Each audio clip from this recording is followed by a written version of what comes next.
اقرأ باسم ربك الذي خلق الإنسان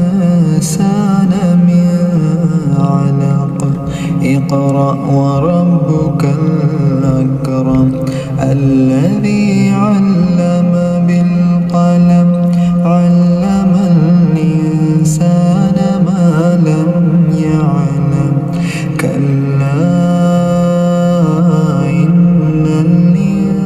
الإنسان ليطغى أن رآه استغنى إن إلى ربك الرجعى أرأيت الذي ينهى عبدا إذا صلى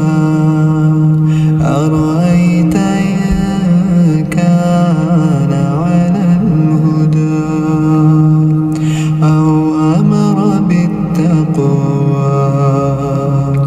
أرأيت إن كذب وتولى ألم يعلم بأن الله يرى كلا لئن لم ينته لنسفعا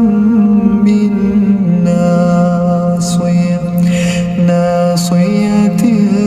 كاذبة خاطئة فليدع ناديه سندع الزبانية